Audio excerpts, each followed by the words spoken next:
Hello दोस्तों, मेरा नाम है मोहित ठाकुर और आप देख रहे हैं ठाकुर एक्सप्लेन। और आज की इस वीडियो में हम 2017 में रिलीज हुई मूवी द बेबी सिटर को एक्सप्लेन करने वाले हैं। तो अब बिना टाइम वेस्ट के मूवी को एक्सप्लेन करना स्टार्ट करते हैं। मूवी की स्टार्टिंग एक 12 साल के बच्चे से होती है जिसका नाम कोल था। कोल एक बहुत ही डरपोक बच्चा है जो इंजेक्शन से भी बहुत डरता है। इनफैक्ट वो सिर्फ इंजेक्शन से ही नहीं बल्कि बहुत सी छोटी छोटी चीजों से डरता है, जैसे स्पाइडर, छोटे मोटे इंसेक्ट और भी बहुत सी चीजें जिनसे नॉर्मली उसकी उम्र के बच्चे नहीं डरते। क्योंकि कोल बहुत ही छोटी छोटी चीजों से डरता था, इसलिए उसके स्कूल के बच्चे भी उसको बुली करते थे। कोल अपने पेरेंट्स के साथ रहता था, लेकिन उसके मॉम डैड के रिलेशन कुछ अच्छे नहीं थे, जिसके लिए वो अक्सर वेकेशन पर जाया करते थे जिससे उनकी मैरिड लाइफ अच्छी हो जाए। जब कोल के पेरेंट्स वेकेशन पर बाहर जाते थे तो वो बहुत अकेला हो जाया करता था और इसलिए उसके पेरेंट्स ने उसके लिए एक बेबी सिटर रख रखी थी जिसका नाम बी होता है। बी काफी टाइम से कोल की बेबी सिटिंग कर रही थी, इसलिए वो दोनों अच्छे दोस्त बन जाते हैं। बी के अलावा कोल की एक स्कूल फ्रेंड भी थी जिसका नाम मेलिन होता है, जो कोल की पड़ोसन भी होती है। एक बार जब कोल के पेरेंट्स वेकेशन पर आउट ऑफ टाउन जा रहे होते हैं तो वो बी को बोलते हैं कि कोल का ध्यान रखना। स्कूल में मेलिन कोल को बताती है कि जब रात को बच्चे सो जाते हैं तो बेबी सिटर अपने बॉयफ्रेंड को घर पर बुलाती है और उनके साथ एंजॉय करती है। अब मेलिना की बात सुनने के बाद कोल डिसाइड करता है कि आज रात वो जाकर देखेगा कि उसकी बेबी सिटिंग घर पर किसी को बुलाती है या नहीं। कोल स्कूल से जब घर पर आता है तो वो देखता है कि उसके पेरेंट्स बाहर जाने के लिए रेडी हैं और तभी बी भी वहाँ आ जाती है। कोल के पेरेंट्स के जाने के बाद वो दोनों घर में बहुत खेलते हैं और एंजॉय करते हैं। अब रात हो जाती है और बी कोल को अल्कोहल शॉट मारने के लिए देती है। कोल उनको फेंक देता है और वो ऐसा बिहेव करता है जैसे उसने वो शॉट्स पी लिए हैं। इसके बाद कोल अपने रूम में जाकर सोने की एक्टिंग करता है। बी भी उसके रूम से चली जाती है और तभी कोल उठता है और मेलिना को वीडियो कॉल करता है। कोल मेलिना को बताता है कि वो आज रात देखने वाला है कि रात को उसके घर में कौन कौन आता है। तभी मेन डोर की बेल बजती है और कोल अपने रूम से बाहर देखने जाता है कि कौन आया है। कोल देखता है कि उसकी बेबी सिटर ने अपने कुछ दोस्तों को घर पर बुलाया है और वो लोग ट्रूथ एंड डेयर गेम खेल रहे हैं। बी के दोस्तों का नाम होता है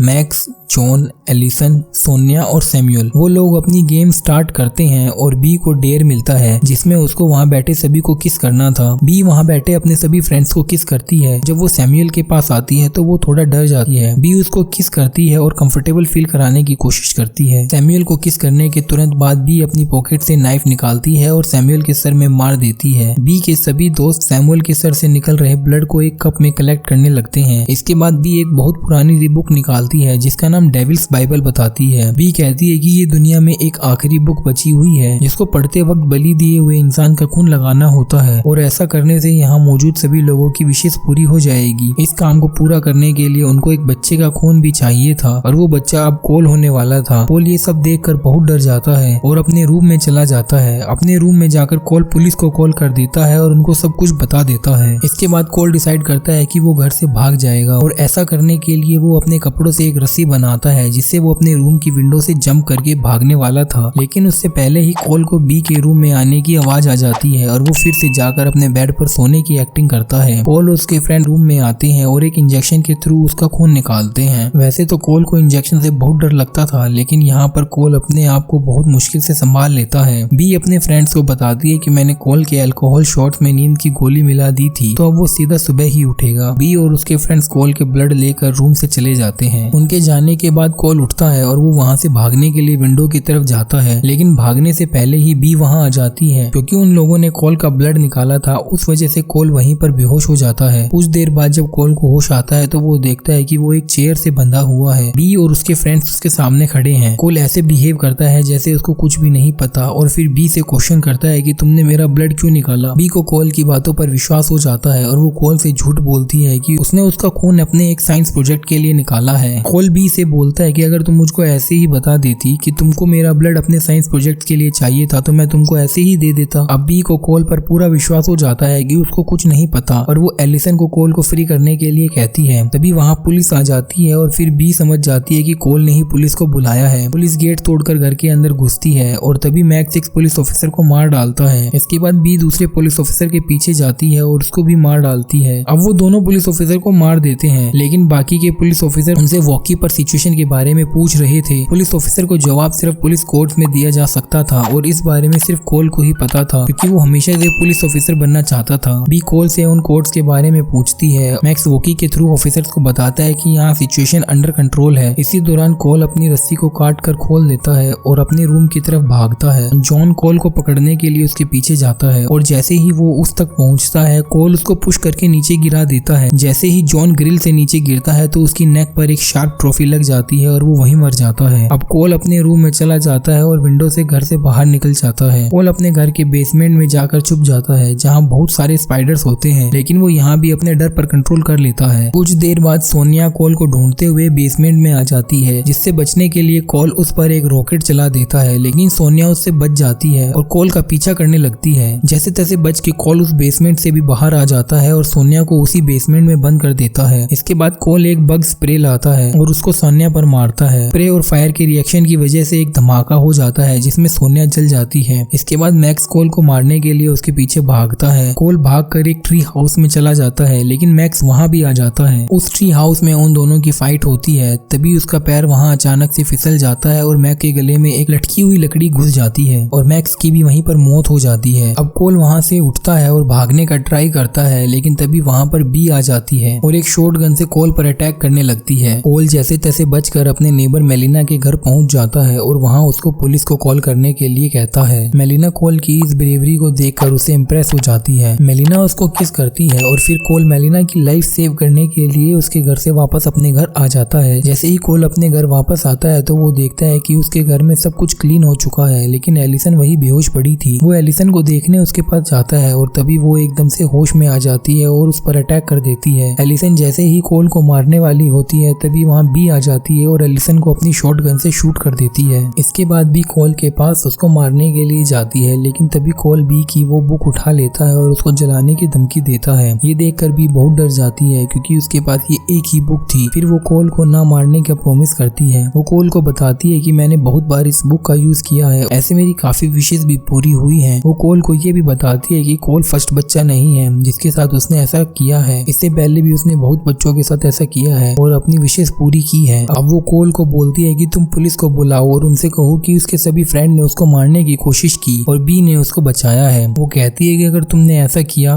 तो मैं यहाँ से बहुत दूर चली जाऊंगी। कोल कहता है कि अगर तुम यहाँ से कहीं और जाओगी तो वहाँ जाकर भी तुम यही सब करोगी। इतना बोलते ही कोल उस बुक को वहीं जला देता है। बी बुक में लगी हुई आग को बुझाने की कोशिश करती है। तभी कोल मेलिना के फादर की कार लेकर बी को अपने ही घर में मार देता है और बी उस कार के नीचे आकर मर जाती है। कुछ देर बाद वहाँ पुलिस आ जाती है और कोल के पेरेंट्स भी वहाँ आ जाते हैं। अब सब कुछ यहाँ नॉर्मल हो चुका था और कोल ने भी अपने सभी फियर्स पर कंट्रोल कर लिया था। इन सब के बाद कोल और मेलिना भी एक दूसरे के क्लोज आ जाते हैं। अब कोल को किसी भी बेबी सिटर की जरूरत नहीं थी और यहीं पर इस मूवी का एंड हो जाता है। अगर आपको इस मूवी की एक्सप्लेनेशन पसंद आई तो इस वीडियो को लाइक जरूर करें और अपने दोस्तों के साथ शेयर करना ना भूले और हमें कमेंट सेक्शन में बताएं कि आपको इस मूवी का एक्सप्लेनेशन कैसा लगा। और ऐसे ही और भी इंटरेस्टिंग मूवीज की एक्सप्लेनेशन देखने के लिए हमारे चैनल को सब्सक्राइब करें और बेल आइकन को दबा दें ताकि आने वाली वीडियो की नोटिफिकेशन आपको टाइम टू टाइम मिलती रहे। और अगर आप और इंटरेस्टिंग मूवीज की एक्सप्लेनेशन सुनना चाहते हैं तो नीचे दिए गए 2 वीडियोस में से किसी पर भी क्लिक करके सुन सकते हैं। अभी के लिए अलविदा दोस्तों, हम फिर मिलेंगे न्यू वीडियो में न्यू मूवी की एक्सप्लेनेशन के साथ। Thank you.